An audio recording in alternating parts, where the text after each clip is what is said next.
नहीं ना नहीं नहीं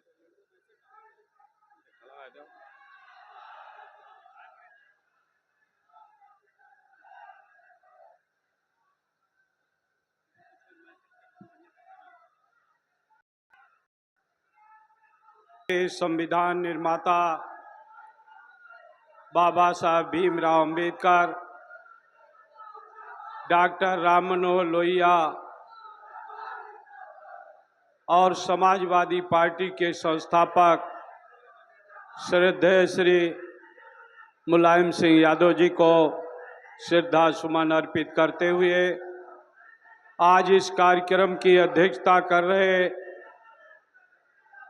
जलालपुर के चेयरमैन भाई अबुल बसर साहब, हमारे बीच में उपस्थित समाजवादी पार्टी के राष्ट्रीय महासचिव और अकबरपुर क्षेत्र के विधायक आदरणीय रामचल राजभर जी, इस लोकसभा क्षेत्र के प्रभारी,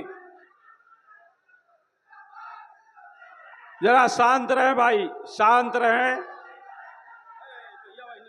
अरे साथी लोहिया बानी, शांत रहो। इस लोकसभा के पार्टी की तरफ से चुनाव के प्रभारी पूर्व मंत्री श्री अंबिका चौधरी जी, राष्ट्रीय सचिव पूर्व मंत्री टांडा के शानदार विधायक भाई राममूर्ति वर्मा जी, पूर्व सांसद पूर्व जिला पंचायत के सदस्य आलापुर के विधायक आदरणीय श्री त्रिभुवन दत्त जी, पूर्व एमएलसी पूर्व जिला पंचायत अध्यक्ष आदरणीय श्री हीरालाल यादव जी, भाई विशाल वर्मा जी, भाई अतहर खां साहब, जिले के अध्यक्ष भाई जंग बहादुर जी, पूर्व विधायक श्री कुंवर अरुण जी, पूर्व एमएलसी श्री तिलक राम वर्मा जी,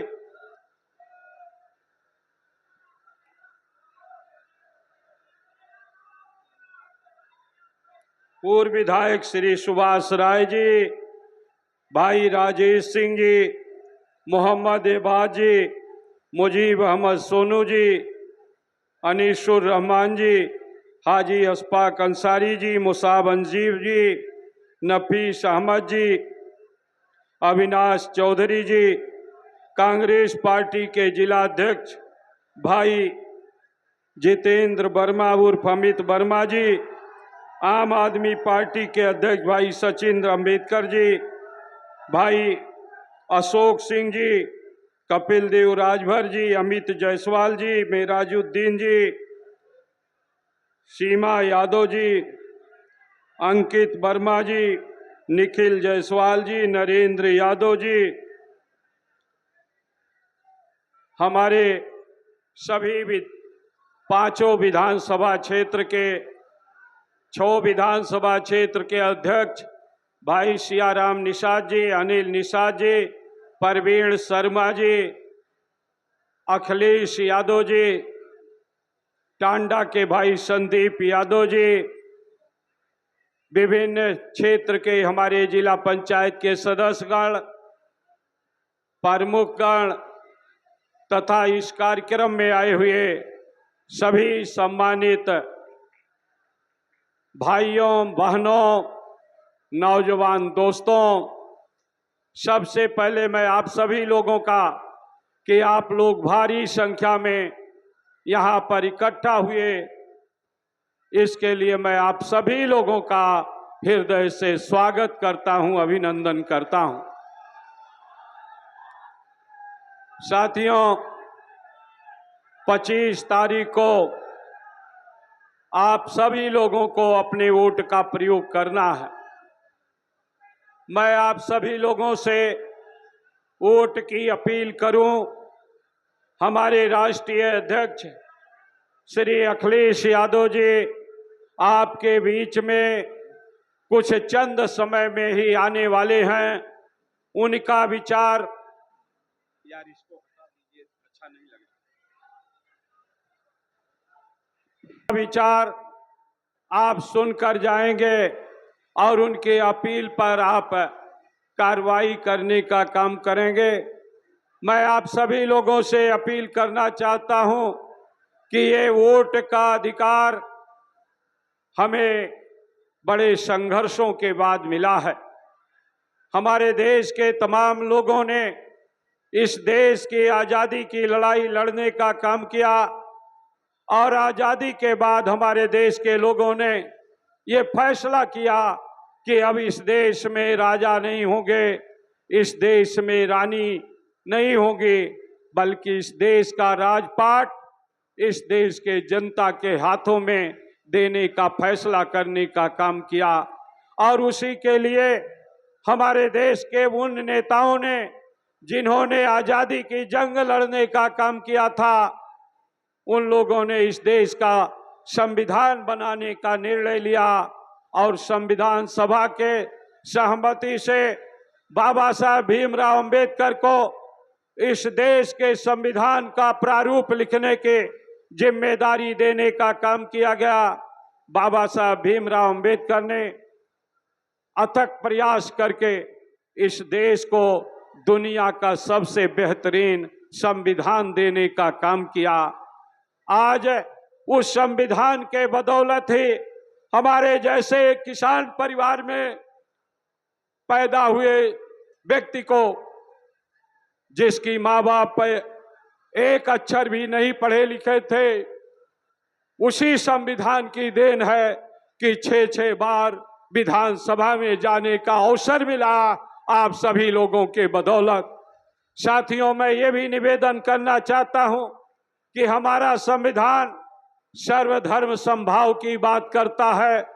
हमारा संविधान इस देश के हर जाति धर्म के लोगों को बराबरी का अधिकार देने का काम करता है। चाहे कोई झोपड़ी में पैदा हुआ हो, चाहे वो महल में पैदा हुआ हो, चाहे कोई बड़े परिवार में हो, चाहे कोई पढ़ा हो अनपढ़ हो, हर व्यक्ति को किसी भी जाति और धर्म को मानने वाला हो, हिंदू हो, मुस्लिम हो, सिख हो, ईसाई हो, पारसी हो, बौद्धिस्ट हो, जैनी हो, कबीरपंथी हो, किसी भी धर्म को मानने वाला है, सबको बराबर का अधिकार ये हमारा संविधान देता है। आज उस संविधान को भारतीय जनता पार्टी बदलने की बात करती है।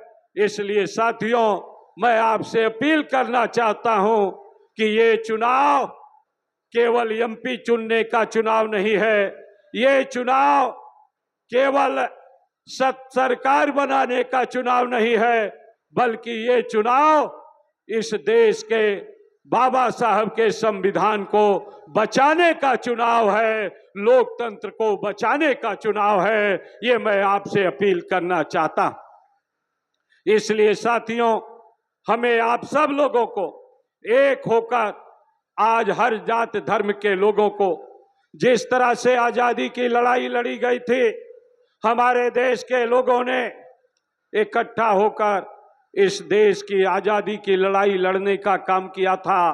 और उस अंग्रेज सरकार को, जिसकी सरकार में कभी सूर्यास्त नहीं हुआ करता था, उस सरकार को इस देश से हटाने का काम किया।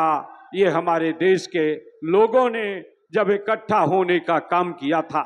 उसी तरह से आज जरूरत इस बात का है कि 2014 में भारतीय जनता पार्टी सत्ता में आई, इस देश के लोगों को एक हसीन सपना दिखाकर कहा था कि हमारी सरकार बनेगी, अच्छे दिन आएंगे, अच्छे दिन का स्लोगन देकर, और उस अच्छे दिन आने के लिए कहा था कि इस देश का जो लूट का पैसा है विदेशी बैंकों में काला धन के रूप में जमा किया गया है, हमारी सरकार बनेगी तो वो काला धन भारत लाने का काम किया जाएगा। और अगर वो काला धन भारत में आ जाएगा तो एक एक व्यक्ति को मुफ्त में 15 से 20 लाख रुपया मिल जाएगा। इस बात को कहा था भारतीय जनता पार्टी के नेता वर्तमान प्रधानमंत्री श्री मोदी जी ने। 10 साल बीत गया, वो काला धन तो भारत में नहीं आया, उल्टा इस देश के बैंकों का कर्जा लेकर, चाहे वो विजय माल्या हो, ललित मोदी हो, मेहुल चौकसी हो, नीरव मोदी हो, ऐसे तमाम लोगों ने बैंकों से हजारों हजार करोड़ रुपए का कर्जा लेकर, लगभग 50,000 करोड़ का कर्जा लेकर विदेश भाग जाने का काम किए और आज भी उनको वर्तमान सरकार भारत लाने का काम नहीं कर पाई। दूसरी बात कहा था, अच्छे दिन आने के लिए 2014 में श्री मोदी जी ने कहा था कि भाइयों और बहनों, इस देश में महंगाई की मार है, जनता बेकरार है। और ये बात तब कहा था जब डीजल 54 रुपए लीटर था, गैस सिलेंडर आपका करीब 390 रुपए था, डीएपी खाद, एनपीके खाद 600-700 रुपए बोरी थी, यूरिया की खाद 50 किलो की थी और साथ साथ सीमेंट 150 रुपए बोरी थी। सोना 20,000 रुपए तोला था। उस समय श्री मोदी जी ने कहा था कि महंगाई की मार है, जनता तबाह है। और साथियों, आज 10 साल बीत गया। उन्होंने कहा था कि हमारी सरकार बनेगी, 100 दिन में महंगाई कम किया जाएगा। गैस सिलेंडर 240 रुपए में और डीजल का दाम 30 रुपए में करने का काम किया जाएगा। लेकिन आज 10 सालों की सरकार के बाद, चाहे वो गैस सिलेंडर हो, चाहे डीजल हो, चाहे सीमेंट की बोरी हो, चाहे बिजली जो घर में आप जलाते हो, और चाहे रासायनिक उर्वरकों का दाम हो, सब आप आसमान को छूने का काम कर रहा है।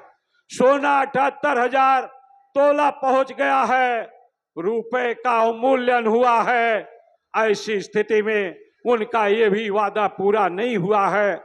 आज आदरणीय प्रधानमंत्री जी नया सपना दिखा रहे हैं, लोगों से कह रहे हैं कि हमें वोट दीजिए विकसित भारत बनाने के लिए।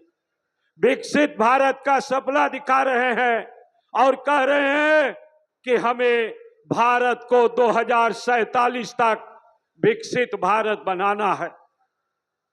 2047 तक विकसित भारत बनाना है, यानी पहले 100 दिन का सपना दिखाया था और उस पर खरा नहीं उतरे। आज 23 साल का सपना आपको दिखाने का काम कर रहे हैं। और दूसरी तरफ उनके आर्थिक सलाहकार ने कहा कि अगर हमें विकसित भारत बनाना है तो संविधान को बदलने का काम करना होगा।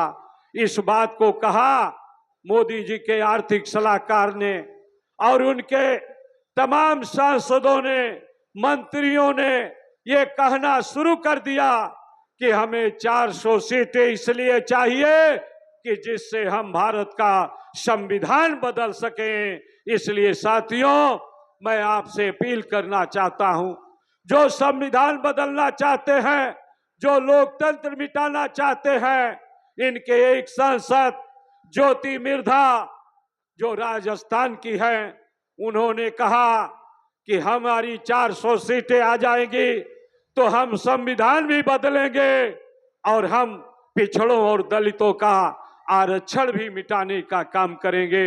इस बात को कहा था।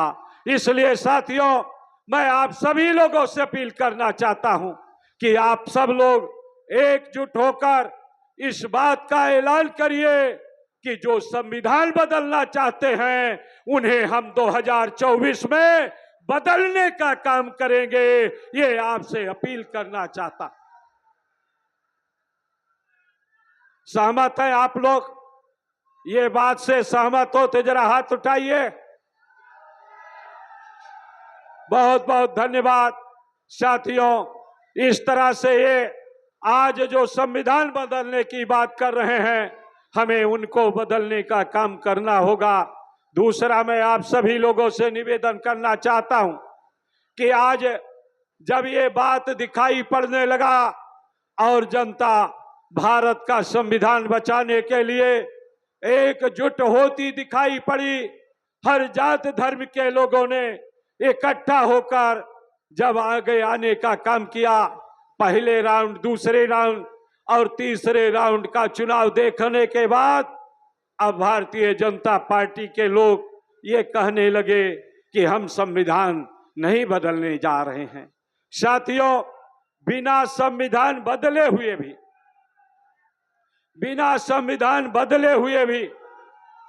माइक अच्छा नहीं है, बिना संविधान बदले हुए ही इन लोगों ने संविधान को शिथिल करने का काम किया है।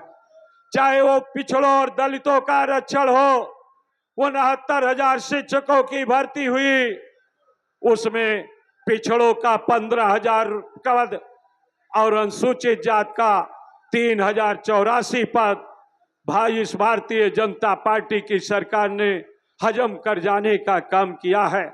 विभिन्न संस्थाओं में, चाहे वो केजीएमयू हो, बीएचयू हो, एसजीपीजीआई हो या देश के तमाम जो संस्थाएं हैं, उसमें पिछड़ों का हक मारी करने का काम भारतीय जनता पार्टी की सरकार ने किया है, जो संविधान का उल्लंघन करने का काम है।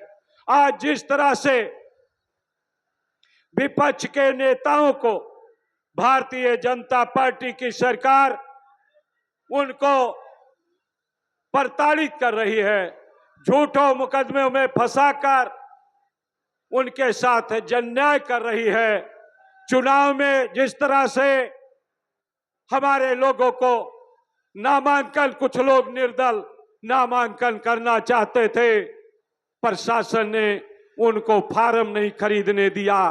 गोंडवाना पार्टी के लोग, गौड़ समाज के लोग, जो गौड़ समाज को अंबेडकर नगर में इस बात को कहते हैं कि यहाँ गौड़ की जनसंख्या नहीं देखी जा रही है, दूसरे जिलों में गौड़ को अनुसूचित जनजाति का सर्टिफिकेट मिलता है, लेकिन अंबेडकर नगर में नहीं मिलता है। उस गौड़ समाज के लोगों ने जब नामांकन करना चाहा तो उनको नामांकन नहीं करने दिया। कुछ अन्य साथियों ने भी नामांकन करना चाहा तो नहीं करने दिया। यानी बाबा साहब का जो संविधान है, बिना उसको बदले हुए भी इन्होंने उसको बदल कर दिखाने का काम किया है।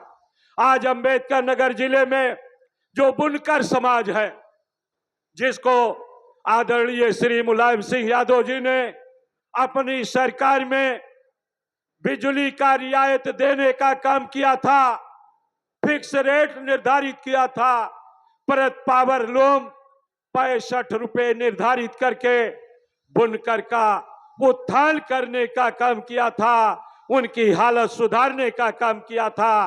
बिजली विभाग का होने वाला घाटा सरकार ने वहन करने का फैसला करने का काम किया था। आज भारतीय जनता पार्टी की सरकार ने उस काम को भी, उस बुनकर लोगों के उस अधिकार को जीने का काम किया है। इसलिए साथियों, मैं आप सभी लोगों से अपील करना चाहता हूं,